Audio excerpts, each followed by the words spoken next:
Six horses A, B, C, D, E, and F took part in the race. Each of them wore trappings of a different color.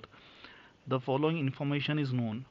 B was in blue and came second to a horse in grey वगैरह वगैरह information दिया हुआ है फिर, है ना।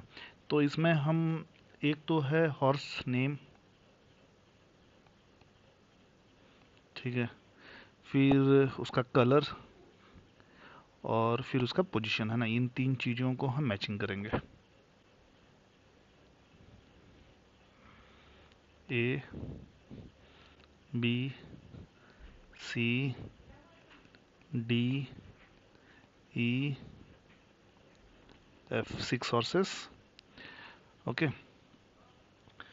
फिर पहला पॉइंट है B was blue, B was blue, B was in blue and came second to a horse in grey, है ना। इसका पोजीशन सेकंड रहा और फर्स्ट पोजीशन ग्रे कलर वाले का रहा है, ऐसा लिखा है।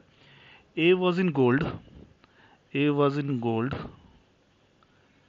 while C was in purple, C was in purple. The horses in fourth place wore white. तो फोर्थ प्लेस में जो भी होगा, है ना, वो वाइट पहना है। Three horses finished between F and D. अच्छा, three horses finished between F and D, तो एफ एंड डी का जो पोजीशन हो सकता है वो 1 and 4, ठीक है, एंड वाइस वर्सा, है ना। और 2 and सॉरी 1 and 4 नहीं होगा क्योंकि 3 हॉर्सेस है, तो 1 के बाद 2 3 4 गया 5, है ना। तो 1 and 5 और 2 and 6, है ना। बट ये हो नहीं सकता क्योंकि 2 जो है वो ब्लू कलर वाला है सेकंड पोजीशन, इसलिए ये पॉसिबल नहीं है।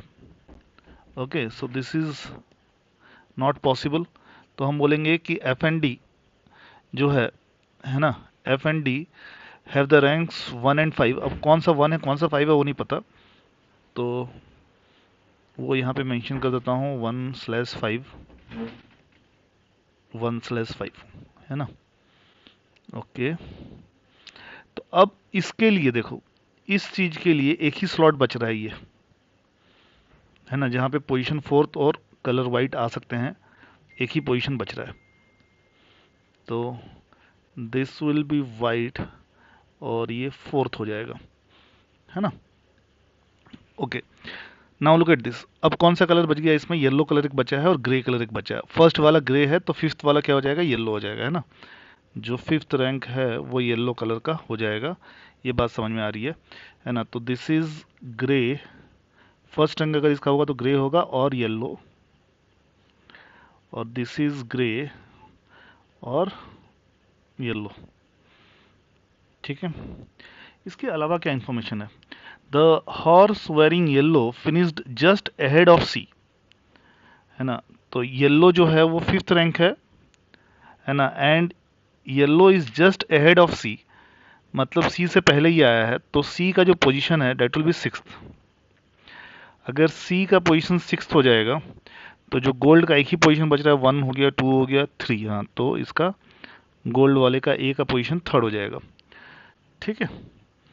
ओके, अभी इस इंफॉर्मेशन के हिसाब से हमको ये नहीं पता चल रहा है कि डी और एफ में कौन फर्स्ट है कौन फिफ्थ हुआ है, ठीक है। इतना इंफॉर्मेशन हमने निकाल लिया।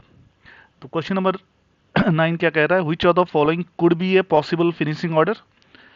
Okay, which of the following could be a, तो इसमें दो पॉसिबिलिटीज है। अगर हम फर्स्ट रैंक डी को लेते हैं, फर्स्ट रैंक अगर हम डी को लेते हैं तो सेकंड अपना B, third A, fourth E, fifth फिर ए एफ हो जाएगा, है ना। अगर हम डी को फर्स्ट पोजीशन लिए तो fifth will be F and sixth is C, है ना। और इसी में एफ एंड डी को हम इंटरचेंज भी कर सकते हैं। फर्स्ट अगर एफ होगा तो ये हो जाएगा F A E D C.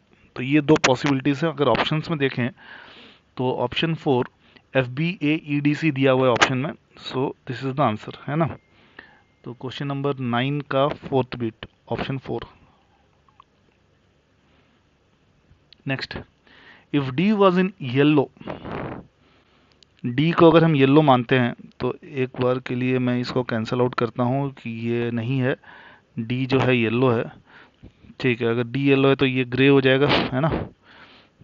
F जो है ग्रे हो जाएगा। If D was in yellow who won the race, obviously D अगर येलो हुआ तो डी का रैंक जो है 5 हो जाएगा और एफ का रैंक 1 हो जाएगा। ठीक है, तो इसलिए क्वेश्चन नंबर 10 रैंक 1 एफ, है ना, option 2। Option 2 question number 11 which 3 horses finished between F and D, ये 3, है ना, A B E, A B E, this is option 3, that's it.